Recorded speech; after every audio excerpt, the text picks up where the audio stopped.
The Brazilian Pantanal, the largest extent of wetlands in the world, is burning. Almost a third of it is on fire. This calamity comes close on the heels of several years of worsening destruction in the Amazon. We have in the wetlands two very distinct seasons. A wet period from October through March, and a dry period from April through September. This year's dry season has been the setting of unprecedented destruction. I speak as a Brazilian and a sometime member of our federal administration, passionately interested in the development of regional development strategies that would give practical content to the ideal of sustainable development. Without that content, it's just a slogan. Now, let me explain what's relatively clear and what's misunderstood about the situation. First of all, what's clear is that this event takes place in the conducive context of global warming.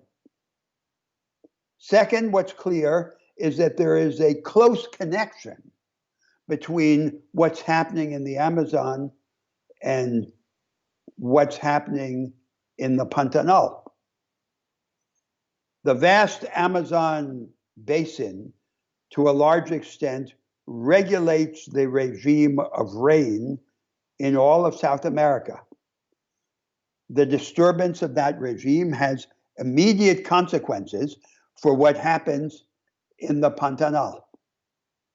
And long term, there is no solution to the problems of the Pantanal without a solution to the problems of the Amazon.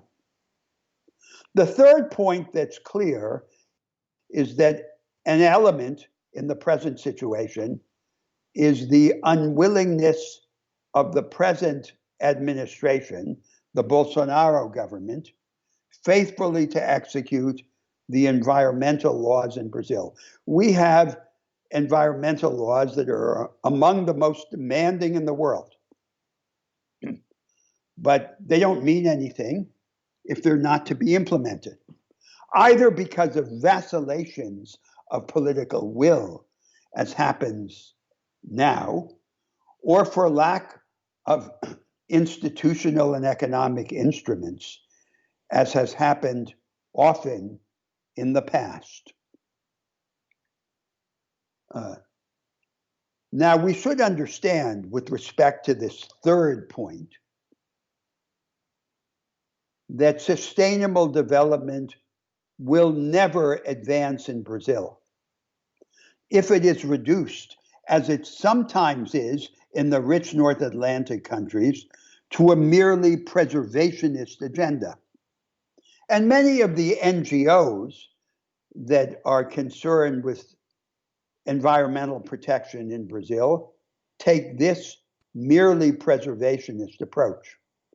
Millions of Brazilians live and work in the Amazon and in the center west of the country, and they will be pushed into activities that undermine our natural resources unless they are given alternatives that are compatible with the preservation of nature. Those alternatives are not easy to come by. They require innovation, technological and scientific innovation on one side, and institutional innovation on the other side. Now let me describe what's not understood about the situation, either in Brazil or in the world. There is no solution to the problems of the wetlands in Brazil, of the Pantanal, without a transition in the style of production. And the same is true of the Amazon. The predominant economic activity in the areas that surround the Pantanal and in our two states of Mato Grosso do Sul and Mato Grosso, among the breadbaskets of the whole world, are single crop farming, especially soy, and low intensity cattle grazing. It's the latter rather than the former that is predominant. For every acre under cultivation in Brazil and in its center west, there are 4 or 5 acres given over to low intensity cattle grazing. The result is that a large part of our national territory today is degraded pasture land. We should convert this degraded pasture land, recover it. The science of recovery is well mastered and the cost is relatively low. And then this recovered pasture land can become the physical stage of a new model of production that combines diversification of high value added crops, intensification of ranching, that means more cattle per acre, sustainable forest management, and processing or industrialization of our agricultural and ranching products to feed the whole world. So long as we maintain the present style of production, we can expect slash and burn, the destruction of land, of forest, with a short-termist attitude to prevail. It's a corollary of that paradigm.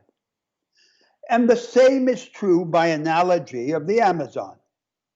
There's no solution in the Amazon if we have to choose between reducing the Amazon to a park without people and trusting its future to activities that degrade it.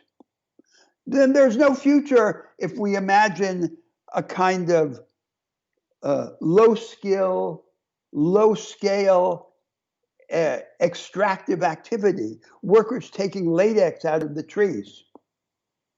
We need to develop the linkages between the urban industrial complex and the green complex so that we can mobilize the immense resources of the forested Amazon without degrading them. In other words, movement in the direction of the vanguard of the knowledge economy in the Amazon and in the center west, the wetlands. The other point that is not widely understood in Brazil or in the world is that there is an interlocutor, a partner in place for the world to work with. The governors have organized themselves in the Amazon and in the center west into regional organizations to formulate regional development strategy. I was the first person who suggested this project to them. And they are ready to be partners of the world in assisting them. In assisting them not simply with economic help, but also and above all with technological and scientific help.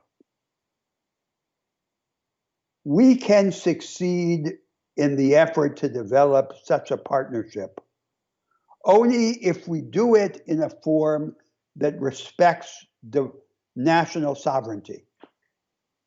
We live in a world in which global public goods must be provided within national states. The world is divided into sovereign states, and we have to discover a way of reconciling the provision of those global public goods with the respect for national sovereignty. The calamity is a huge opportunity. It's a huge opportunity to turn sustainable development from being a slogan into being a worldwide agenda. And it's a huge opportunity to reconcile the provision of global public goods with the reality of the division of the world into sovereign states.